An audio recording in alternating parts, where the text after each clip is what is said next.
The Life of Mary Baker Eddy by Sibyl Wilbur. Chapter 19. The Wide Horizon. The modest appeal of the Christian Science Journal very early began to create results which were first apparent in the arrival of students from the West at the Metaphysical College in Boston. And no sooner had the first Western students returned to their homes than they began to insert their cards as practitioners in the journal. And thereafter, letters of inquiry poured in from Milwaukee and Chicago. And Mrs. Eddy's morning mail began to assume bulky proportions. She published a notice in the magazine referring the inquirers to her Western students. But they were not satisfied with anything but information from headquarters. In the spring of 1884, a pressing demand came from Chicago that a teacher of Christian Science be sent there if Mrs. Eddy herself would not come. So manifold were the demands on Mrs. Eddy's time that the idea of a Western trip seemed out of the question. Her correspondence, her classes, her Thursday evening lectures, and Sunday morning sermons, to say nothing of the editing of the journal, left her no time for the slightest recreation, and seemed too imperative to be laid down for a fraction of an hour. Conducting a class in Chicago would mean a month's absence. In the emergency, she looked about her for a suitable and capable person to send out to the Macedonia of the West. Among the names that suggested themselves to her was that of Mrs. Clara Choate, a student who had occasionally taken her place in the pulpit and who had performed excellent work as a practitioner and teacher. But when she broached the subject to Mrs. Choate, she found her unwilling to go. Mrs. Choate had a large practice in Boston. Her home ties seemed strong. She had living with her an aged parent, and her child was in school. Mrs. Eddy recognized the weight of the objection and did not urge the request upon her. But it became something for discussion among the students that Clara Choate was at variance with her teacher. A situation not exactly harmonious appeared to be arising. To dispel this, Mrs. Eddy called together the students resident in her house for a prayerful consideration of the duties of all and their obligations to her as faithful disciples. She foresaw that the work was growing with such giant strides that faithfulness to duty must be exacted and yielded if the call for missionaries was to be answered. It was not possible for Mrs. Eddy to call a conference in this somewhat over-eager community of students without enormous significance attaching itself to the occasion.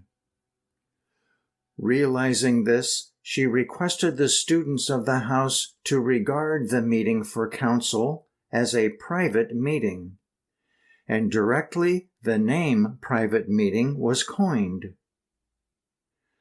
The Private Meeting Society, or the PM as it was immediately dubbed, became talked about among the students outside the house who felt that something was being planned from which they were to be excluded.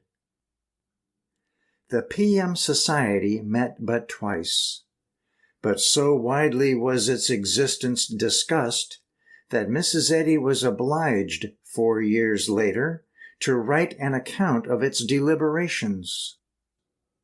She related that the meetings had considered 2 topics. First, there is no animal magnetism. Second, God is all.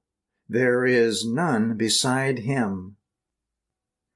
These topics were given out without instructions, and the students who joined in the meeting were expected to quietly treat the disharmony in their midst. If harm could come from the consideration of these 2 topics, Mrs. Eddy wrote, it was because of the misconception of those subjects in the minds that handled them. I dissolved the society, and we have not met since. In April, Mrs. Eddy decided that she herself would go in response to the increasingly urgent call from the West. She handed over the charge of the journal to Mrs. Hopkins, arranged for a suspension of her Thursday night lectures, and provided for certain of her students to fill the pulpit during her absence. Class work in the college was likewise suspended. The arrangements for the journey were left to Mr. Fry, who was to travel with her as secretary, while Mrs. Sarah Cross attended her as a companion. She spent a month in Chicago, teaching a class in a private house on the West Side. Double parlors were taken for the classwork, beside the suite of rooms engaged for her party. Students came from towns outside of Chicago, as well as from various parts of the city. The parlors soon proved inconveniently small, but the work was successful, for her teaching met with enthusiasm.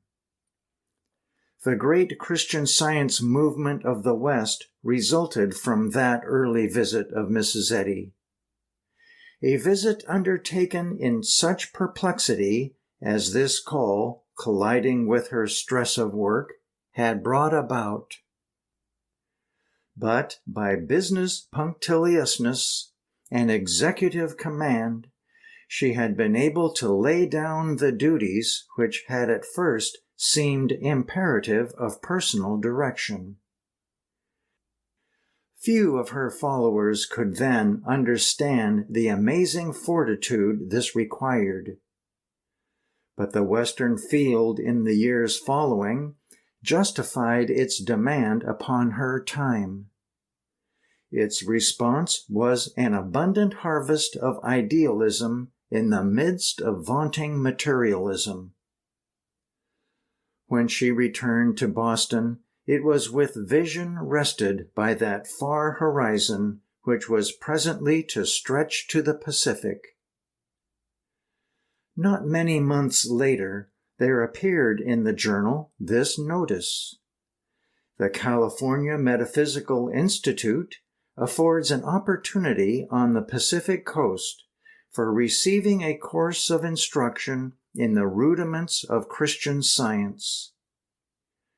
Those desiring information will address Ella Bradshaw, CSB, San Jose, California. And 1 month later, a similar card advertised the establishment of the Illinois Christian Science Institute, Incorporated, at Chicago. This was but the beginning of what rapidly grew into a network of academies and institutes for the dissemination of her doctrine. When the church showed signs of outgrowing its Boston and New England environment, it became necessary to look to the needs of the field at large. Mrs. Eddy realized this need almost before it was apparent, certainly before it was obvious to other eyes than hers. She had done everything hitherto to promulgate her doctrine. Now it was forced upon her that she must safeguard it from adulteration and heresy. In her very first class in Chicago, there arose a mind to lead a rebellion. Mrs. Ursula Gestefeld was the student who subsequently led a movement of mental scientists in the Western city. And her innovation, counterfeiting the teaching she had received, was but a type of what might and did occur in other localities. For many successive years, Mrs. Eddy writes, I have endeavored to find new ways and means for the promotion and expansion of scientific mind healing, seeking to broaden its channels, and if possible, to build a hedge round about it that should shelter its perfections from the contaminating influences of those who have a small portion of its letter and less of its spirit. At the same time, I have worked to provide a home for every true seeker and honest worker in this vineyard of truth.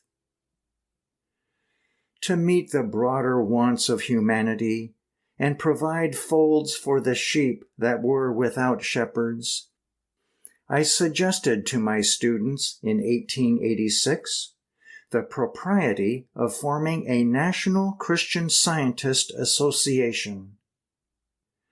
This was immediately done, and delegations from the Christian Scientist Association of the Massachusetts Metaphysical College and from branch associations in other states met in General Convention at New York City, February 11, 1886. Thus, Mrs. Eddy describes how, from her address to the association in Boston, which held its 10th annual meeting on January 6th of that year at the college building, the action was immediately taken to carry out her views and wishes for the associations in other cities to be drawn into a unity of purpose. On February 10th, the first regular meeting of the National Association was held in New York City, with delegates present from Boston and Chicago. This National Association held 4 subsequent meetings and was of tremendous aid in the formative period of the Church. It held its 2nd meeting in Boston, its 3rd meeting in Chicago, its 4th meeting in Cleveland, and its final meeting in New York, when Mrs. Eddy requested its members to adjourn for an indefinite period. She had then other plans for the church, which unfolded successfully and harmoniously. It was somewhat in consequence of the forming of the National Association, somewhat in the gradual missionary work of the journal, and largely because of the healing work of the students who went out from the college month after month, that the Christian Science doctrine spread to every part of the country. This book is not a history of the Christian Science movement. Hence, it is not within its province to show how it came about that 30 academies were in existence in 1888. But so it was, and these schools were in Colorado, Kansas, California, Iowa, Nebraska, New York, the District of Columbia, Pennsylvania, Illinois, Wisconsin, Ohio, Missouri, and Kentucky. This inspiring growth of adherents in all parts of the country did not result instantaneously or miraculously from Mrs. Eddy's visit to Chicago, but grew with a healthy, sturdy activity during the 4 years intervening between the spring of 1884 and 1888. Mrs. Eddy was meantime faithfully pursuing her work at the college on Columbus Avenue. Her house became the center of much interest and was for several years a very notable residence in Boston. It was substantial without being pretentious. Its arrangement was typical of modern city residences, and Mrs. Eddy relaxed somewhat the rigid order of its furnishings as the months flew by and her financial resources were more abundant and secure. On the first floor was a suite of parlors continuous with a small reception room. These rooms could all be thrown together by opening sliding doors, and this was done on Thursday nights when the curious Boston literary folk came to hear the new doctrine. For had they not read what Bronson Alcott said of this new teacher of metaphysics? And was not Bronson Alcott a prophet to be heeded? Footnote: the profound truths which you announce, sustained by facts of the immortal life, give to your work the seal of inspiration. Reaffirm, in modern phrase, the Christian revelations. In times like these, so sunk in sensualism, I hail with joy your voice, speaking an assured word for God and immortality. And my joy is heightened that these words are of a woman's divinings. Bronson Alcott, in a letter to Mary Baker Eddy, dated Concord, Massachusetts, and quoted in the journal. So it became a common question in the drawing rooms of the 80s. Have you met Mrs. Eddy? Have you heard her lecture? Have you been to her college? And to Mrs. Eddy's home came many distinguished persons during the years from 1884 to 1887. It was not then so difficult a matter to meet the founder of Christian Science as it became later. One had only to ring her bell and state his purpose of inquiry to a student on duty, and as soon as Mrs. Eddy could lay aside the work of the moment, she would come to the reception room, a kindly and sympathetic hostess with the rare charm of perfect composure through which shone a radiant readiness to believe the highest and best and noblest of whomsoever presented himself. Among such callers and inquirers into her teaching were Frances Hodgson Burnett and Louisa M. Alcott. These two women, since crowned with literary laurels and embalmed for the future with a fame all their own, went together one day, as was related by a literary woman of Boston, to meet Mrs. Eddy and acquaint themselves with her doctrine from her own lips. Mrs. Burnett appeared to receive Christian Science like a birdling fed, said this literary lady, herself the editor of a journal. But Miss Alcott, though her father was a transcendentalist, and some years before had more than half avowed a faith in the new system of metaphysics, did not take to it. She was of a very practical, matter-of-fact mind. She had had enough of idealism, and was determined to keep her feet upon terra firma. But she was impressed with Mrs. Eddy's personality. If Miss Alcott was impressed with her personality, she certainly did not correctly apprehend the doctrine as she revealed her understanding of it in an article written for the Woman's Journal, a magazine devoted to woman's suffrage and conducted by Miss Alice Stone Blackwell. Mrs. Eddy replied to her article in the Christian Science Journal, kindly pointing out the difference between hypnosis and her own teaching. It is interesting to note that Miss Blackwell was herself a contributor to the Christian Science Journal on the subject of suffrage in April 1887. In printing the article on suffrage in her journal, in frequent references to the educational advancement of women, and in reviewing books on diverse subjects, Mrs. Eddy revealed a broad interest in woman's work all over the world.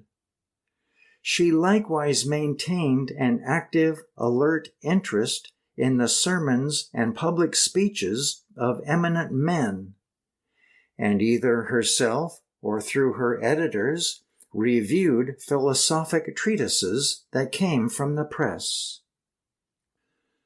Of Madame Blavatsky and Theosophy, she had somewhat to say, and printed an article which, while it radically disagreed with Theosophic occultism, gave the Russian woman credit for broad scholarship. On the other hand, in a review of a publication on George Eliot's essays and verse by Rose Elizabeth Cleveland, Mrs. Eddy praises Miss Cleveland for her felicity as an editor, and in a genuine outburst of sincere appreciation of the great English novelist, declares her womanly and heroic, with firm, unfaltering adherence to honest conviction and conscientious reasonableness. Her metaphysics purge materialism with a single sentence, declares Mrs. Eddy, quoting the sentence as follows: "One may know all that is to be known about matter, and nothing that needs to be known about man." Lillian Whiting, author of The World Beautiful, then a Boston journalist and correspondent for Western papers, described a visit to Mrs. Eddy in an article for the Ohio Leader dated July 2, 1885. As Miss Whiting was not a Christian Scientist, her description is edifying as to how Mrs. Eddy appeared to the casual visitor of those days. Miss Whiting wrote that her note requesting permission to call was replied to with a courteous invitation to do so at an hour named. She continues, "Accordingly, at 8 o'clock on that evening, I rang the bell of the large and handsome residence on Columbus Avenue, near West Chester Park, known as the Metaphysical College. A maid ushered me into a daintily furnished reception room, where pictures and bric-a-brac indicated refinement and taste. Presently, Mrs. Eddy came in and greeted me with a manner that, while cordial and graceful, was also something more, and had in it an indefinable element of harmony, and a peace that was not mere repose, but more like exaltation. It was subtle and indefinable, however, and I did not think of it especially at the time, although I felt it. The conversation touched lightly on current topics and finally recurred to the subject of metaphysics. Describing her singular experience as a result of the call, she says, "I remembered afterwards how extremely tired I was as I walked wearily and languidly up the steps to Mrs. Eddy's door. I came away, as a little child friend of mine says, skipping. I was at least a mile from my hotel, and I walked home feeling as though I were treading on air. My sleep that night was the rest of Elysium. If I had been caught up into paradise, it could hardly have been a more wonderful renewal. Miss Whiting continues, as though loath to cease the description, and with many adjectives dwells on her exalted state, the marvelous elasticity of mind and body, and an utterly unprecedented buoyancy and energy which lasted days. She then remembers to state that all this was the result of a half-hour's conversation on metaphysics with the most famous mind-curer of the day. Such were some of Mrs. Eddy's experiences with the Sisterhood of Writers, who now rendered grave or excited appreciation and anon intellectual disparagement. But whether they were critical or effusive of praise, Mrs. Eddy never turned one of them away, or refused an audience to any inquirer. To doctors, clergymen, and philosophers she gave intellectual attention, and while she lived in the world of affairs, she lived in it broadly, deeply, generously, acting her own part as a leader wisely, but yielding courteous consideration to all other leaders in whatever movement and without regard to sex. The increasing number of her students, their teaching and healing in the wider field, now opening up for the establishment of the new church, created an ever-increasing demand for her textbook, Science and Health. The book had been through 15 editions, and there were, therefore, 15,000 copies in circulation. But letters came to her from the West, complaining that the book was not obtainable. It was necessary to put forth a fresh edition, and Mrs. Eddy determined to revise the book and give to it the benefit of her experience in elucidating many of its statements. On her return from the visit to Chicago, she did not take up the active editorship of the journal, but contented herself with supervising its columns, applying herself in all spare moments to the rewriting of Science and Health. For many months she worked on the manuscript, and in August 1885 she had prepared a completed first draft. This manuscript contained all the essential matter of the earlier editions, as a comparison will show, but it had been amplified and clarified and given illuminating touches throughout by Mrs. Eddy's higher unfoldment in metaphysical understanding. Having completed the first draft of her work, Mrs. Eddy engaged the Reverend James Henry Wigan to read the manuscript with a view to indexing it and also to preparing it for the printer with the privilege of making proper technical emendations, such as are usually given all manuscripts by the editors of a publishing house. Mr. Wigan was a man whom many Boston authors had employed for such work, and because of his reputation for honor and ability, she believed that her book might be entrusted to his hands without fear that he would overstep his privilege and tamper with its subject matter or context. Such proved to be the character of his workmanship. Mr. Wiggin was a prominent figure in Boston literary circles during the 80s and 90s.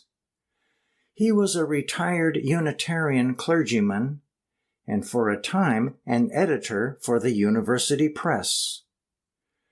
While he was, in a sense, a man of the world, that is to say, a social fraternizer with the literary, musical, and artistic bohemia of two continents, for he traveled somewhat in Europe, he was a man of character and enjoyed the friendship of men highly esteemed. John Wilson and Edward Everett Hale were his friends. It is difficult to understand why, after he has passed to another world, the claim is made in his name that he practically rewrote Science and Health. Mr. Wiggin himself never made such a claim in any writings which he left, and it may be sincerely doubted if he would have considered it honorable to strike so vitally at the integrity of any writer for whom he had worked as to cast a doubt upon the product of his mind. To even make the claim of polishing and giving style to a writer's expression is, as it were, to assert that he has something to say and does not know how to say it. The fact that Mrs. Eddy's book had gone through 15 editions before Mr. Wiggin came on the scene proved that she both had something to say and knew how to say it. Mr. Wiggin used the pseudonym Fair Play in writing for the Christian Science Journal, and it is doubtful if Mr. Wiggin would think it fair play to print his personal letters after his death. He was a friend of Mrs. Eddy, though never a convert to Christian Science, and being a man of the world, he expressed himself on the subject of the new religion at various times, in various ways, according to his mood and the character of the friend he was with. But what Mr. Wiggin thought as to Mrs. Eddy's authorship, he expressed in an extensive review published in 1886, entitled Christian Science and the Bible. In this review, the following passage occurs. Now, in this century, there has arisen a sect called Christian Scientists. Their founder and cornerstone is Mrs. Mary Baker Glover Eddy. Born in Concord, New Hampshire, and afterwards a resident of Sanbutton and Lynn. She has been, for several years, a resident of Boston, where she is pastor of the Church of Christ Scientist. She is also president of the Massachusetts Metaphysical College, a school of the prophets whose students are taught Mrs. Eddy's views as they are set forth in Science and Health, a book which she first published 10 years ago and which has since passed through many editions, though she practiced and taught the science years before the book was printed or the college established. Through a period of 5 years, Mr. Wiggin wrote many articles for the Christian Science Journal, and he used his brain and talents in its defense, taking up the cudgels against clergymen in all parts of the country who essayed in sermon or magazine article to ridicule the new faith. Is it necessary to assume that he was acting the part of a hypocrite, or merely enjoying a tilt with professional theologians under the cover of his pseudonym like a masked knight at a tournament? It is possible that he was more strongly attracted to Christian Science than some of his worldly associates knew.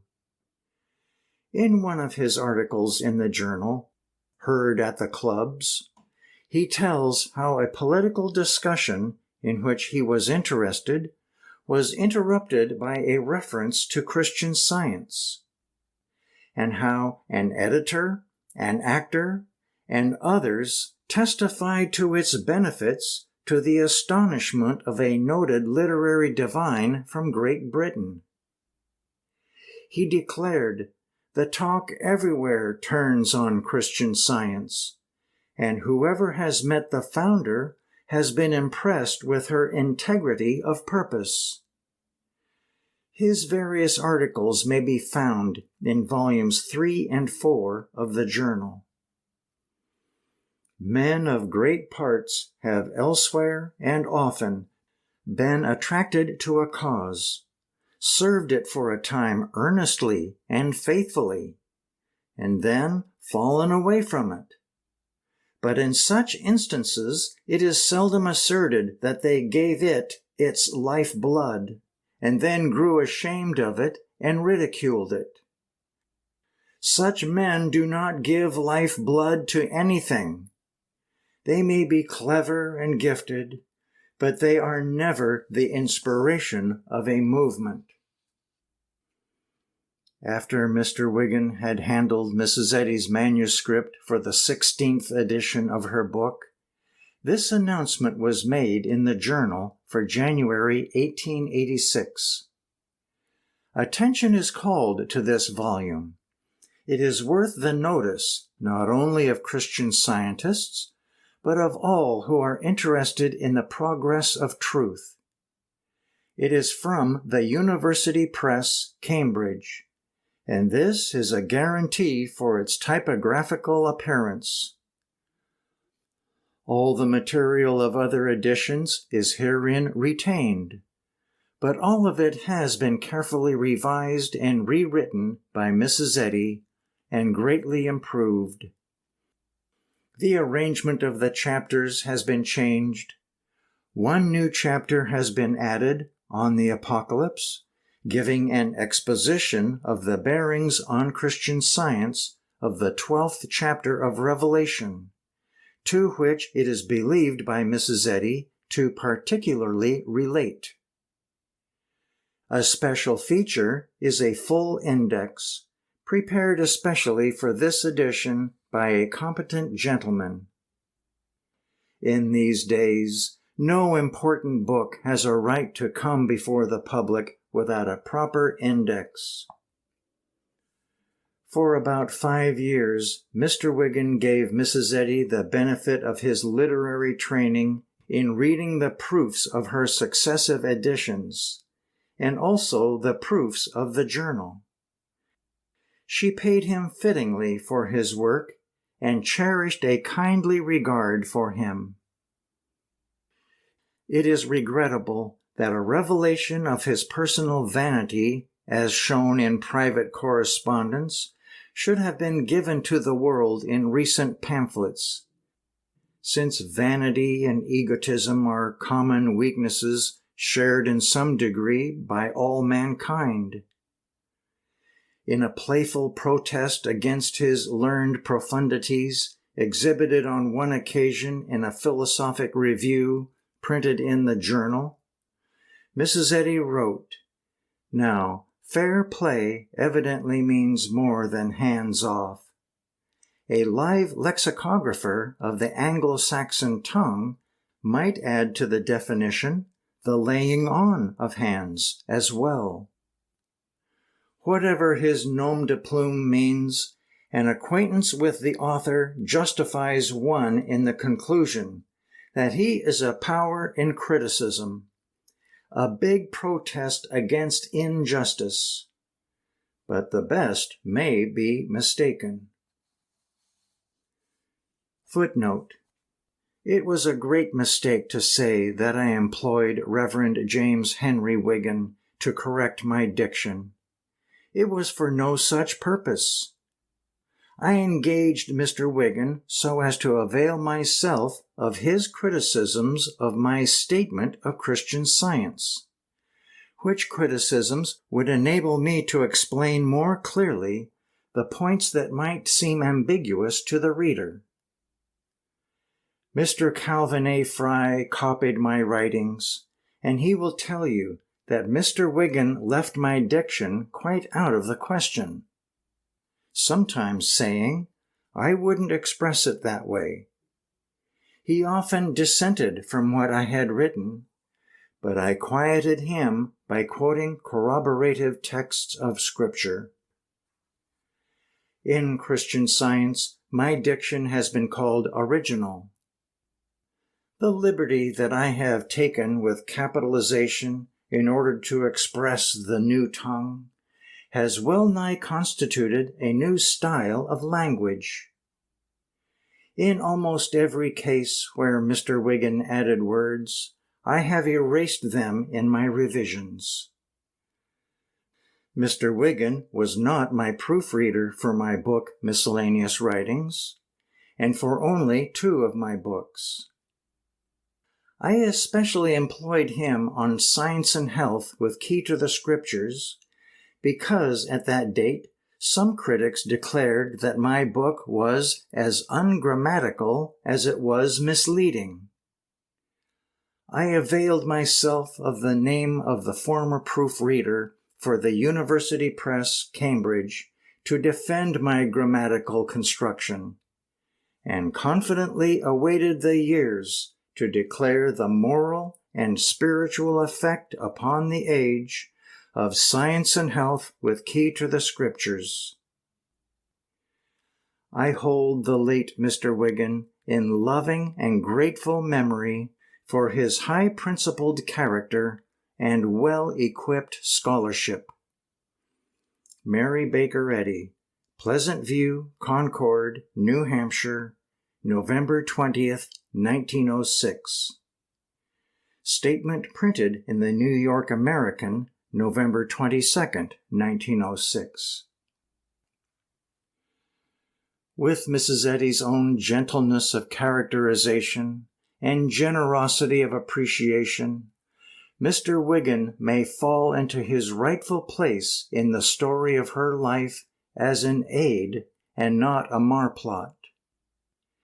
And his memory need not be stigmatized with the reproach of literary caddishness.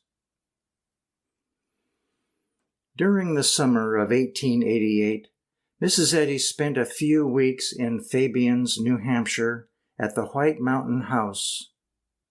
Her student, Mrs. Jeanette E. Weller, traveled with her. She gave an informal address at the Fabian House to the summer guests who gathered from various resorts in the mountains when they learned that she was sojourning a few days at this hotel. She afterward withdrew with her secretary and traveling companion to the farm of Ira O. Knapp for absolute retirement. She had just closed an eventful year, in which she had formulated the subject matter of a new book written during the winter and put forth in May 1888, changed her residence, and paid an eventful visit to Chicago. Unity of good and unreality of evil was advertised in these words in the journal. This little book is at last ready for the public. Next to Science and Health, it is the most important work she has written. And it remains today the most important because of its absolute metaphysics. Her entire list of publications in that year included Science and Health, Unity of Good, Christian Healing, People's Idea of God, Christian Science, No and Yes, Mind Healing and Historical Sketch, and Rudiments and Rules of Divine Science. It was becoming well-nigh impossible for Mrs. Eddy to have even an hour of her waking time to herself for the purpose of meditation, deliberation, or consideration of the larger plans that were now imperative. How Unity of Good was written is a mystery, for while she lived at the college, whoever sought her had but to knock on her door. The large chamber over the parlors at the college was more of a library, a study, and office than a quiet chamber for rest. Her door was thronged from early morning until late at night, and the uselessness of such distraction was that the most insistent besiegers were those with the least important business. For such reasons, and because the field actually demanded her wisest deliberations, Mrs. Eddy took steps to remove from the college building. During the holiday season of 1887, she left Columbus Avenue to reside in a house she had purchased at 385 Commonwealth Avenue. This was the first house she had owned since the Broad Street house in Lynn, for she leased the college building at a rental of $1,000 annually. Her new home was on the outskirts of Boston, overlooking from the rear in those days the Charles River, and fronting on a boulevard parkway where stands today the superb Anne Whitney statue of Leif Erikson. The house included 20 beautiful rooms. It was fitted up suitably, though not extravagantly, and Mrs. Eddy took with her, for an immediate household, a few of her students and her secretary. Her life was fixed by a very punctilious order. She wrote at certain hours, received at certain hours, attended the college to teach her classes, and began to take the daily drive, which was to be the only recreation she insisted upon from that time to the present. The West was calling for her again. Letters which poured in told her that she must go out to the field once more. The National Christian Scientist Association was to meet in Chicago in 1888, and Mrs. Eddy determined to deal with all her students' needs and wants at that focal point, and meet them for the purpose of satisfying their insistent claims upon her attention.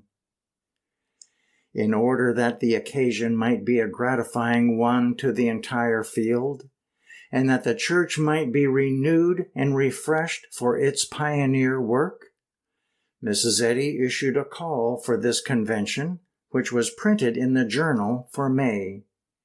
She said, "Christian Scientist, for Christ's and for humanity's sake, gather together, meet en masse at the annual session of the National Christian Science Association. Be of one mind in one place, and God will pour you out a blessing such as you never before received. He who dwelleth in eternal light is bigger than the shadow, and will guard and guide his own. Let no consideration bend or outweigh your purpose to be in Chicago on June the 13th. This call was not without its effect. Hundreds journeyed to Chicago to attend what was anticipated as a week's jubilee of spirit. It was the first great gathering of Christian Scientists from many parts of the United States. The knowledge had gone abroad that Mrs. Eddy would herself attend the convention, and this served to draw together not only the students who had graduated from her classes, but also hundreds who had been healed by her students, and who wished to know more of her philosophy. Mrs. Eddy made the journey accompanied by Captain and Mrs. Eastman, her secretary Calvin Fry, and Dr. E.J. Foster, a young physician who had studied with her and whom she afterwards legally adopted as her son. The National Association held its business meetings in the First Methodist Church of Chicago, then situated on Washington and Clark Streets. On the second day, the convention assembled at Central Music Hall for a program of addresses to be delivered by practicing students. The doors being open to the public, much to the astonishment of the 800 delegates, there assembled an audience of about 4,000, among whom were many prominent Chicagoans. For the newspapers had not failed to advertise the fact that the Boston prophetess, as they chose to call her, was in the city.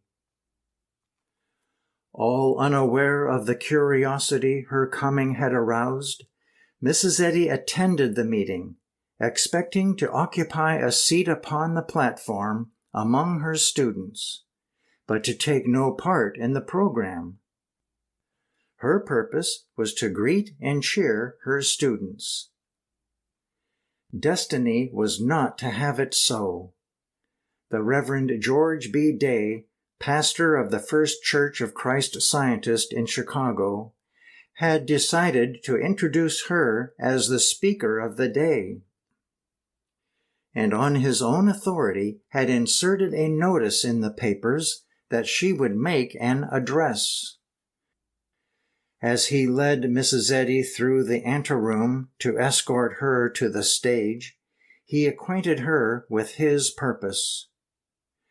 His fear that she would refuse to accede had led him to delay telling her until the last moment before she stepped upon the platform.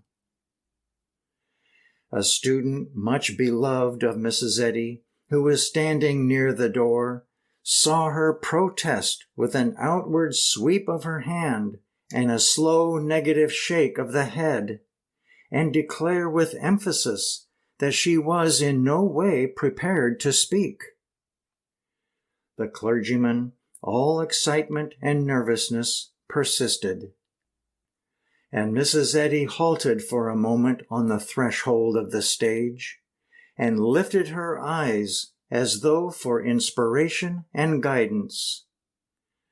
A newspaper report of what followed says, "Without a subject selected and without notes, she entered the platform when, as by some preconcerted plan, the whole vast audience rose to its feet and welcomed her. She walked to the center of the stage, and after being introduced, recited the first verse of the 91st Psalm. And in the address which followed, her voice filled that immense auditorium so that those most remote from her could hear distinctly. The address thus delivered without preparation, outline, or text has been pronounced by many of her students to be one of the greatest statements of Christian Science ever made from a rostrum. Like Lincoln's great unreported speech delivered in Bloomington, it came upon the delegates as a surprise. And so spellbound were the hearers that the very reporters forgot to take notes. It was inadequately reported, and though the substance of it was sent out to the papers and was printed in the journal, and the report was subsequently reprinted in miscellaneous writings under the subject Science and the Senses, it is certain that something of the spirit of her utterances was lost in the transcription, for the amazing effect of her address cannot entirely be understood from reading it today. When she ceased speaking, the scenes which immediately followed were intensely dramatic, extraordinary, unprecedented.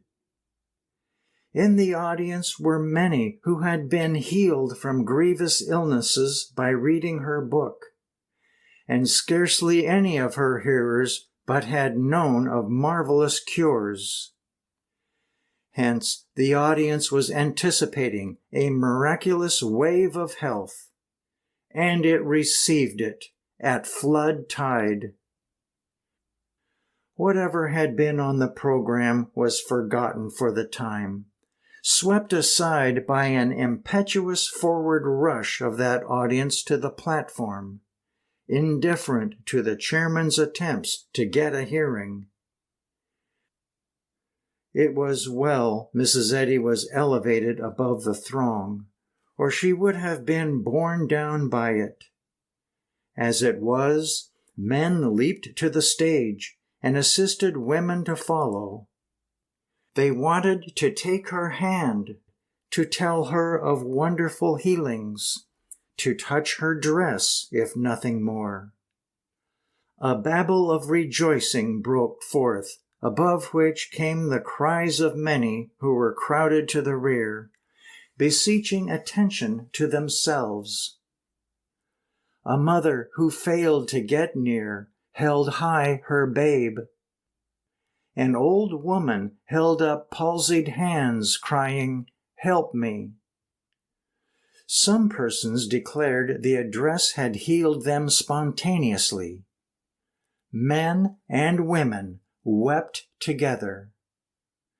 So carried away by the tide of emotion as to neglect details, the newspaper correspondent who reported these events for a Boston paper declared simply that many were healed there and then. As a matter of fact, the cases verified were actually 11. The Boston Traveler reporter said, as the people thronged about Mrs. Eddy with blessings and thanks, meekly and almost silently she received their homage until she was led away from the place, the throng blocking her way from the door to the carriage. While in Chicago, Mrs. Eddy lived at the Palmer House, and access to her being easily gained, importunate callers besieged her doors. It was no part of her plan to hold a public reception in Chicago, or in fact to do anything of a public nature. Her amazement at the publicity thrust upon her left her without choice, and how to satisfy the sudden demand for personal greeting was a difficult question to decide.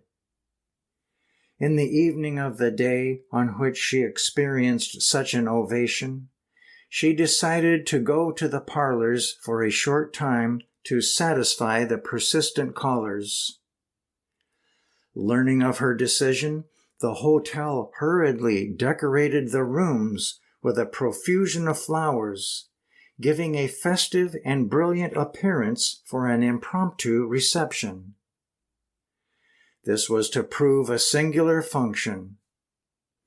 Men and women of wealth and fashion crowded and elbowed persons from the humblest walks of life. The parlors, the corridors, the stairways were thronged. When Mrs. Eddy came from her private suite and entered the drawing room, the assemblage almost immediately lost its head in one concerted, intense desire to touch the hand of the woman who had so eloquently preached God's love as to make the sick well at the sound of her voice. They pressed forward upon her, regardless of each other. Silks and laces were torn, flowers crushed, and jewels lost. Mrs. Eddy drew back from the pressure of humanity, and as she looked upon the flushed faces, she seemed to shrink within herself, as if asking, "What came you here to see?"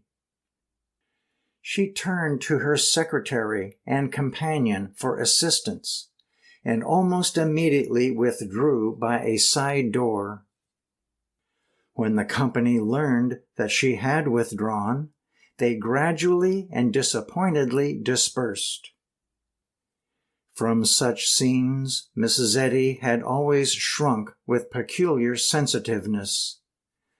As she had told her students when first coming to Boston, she now reiterated to her immediate helpers, "Christian Science is not forwarded by these methods." A year later, in Steinway Hall, New York City, Mrs. Eddy had a similar experience.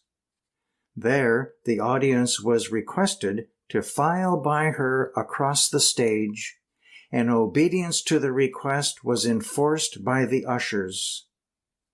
In the confusion of the reception, however, strange scenes occurred. Faithful students were startled to see Mrs. Mary H. Plunkett press forward, take Mrs. Eddy's hand, and leaning forward, dramatically kiss her cheek. Thus she publicly associated herself with the teacher whose work she had misrepresented and whose trust she had betrayed. Public functions and such scenes of worldly ambition had much to do with a resolve which was growing in Mrs. Eddy's mind to withdraw entirely from public life, that the adulation of her personality might cease, and the truth she taught have opportunity to make its way through the work of her students.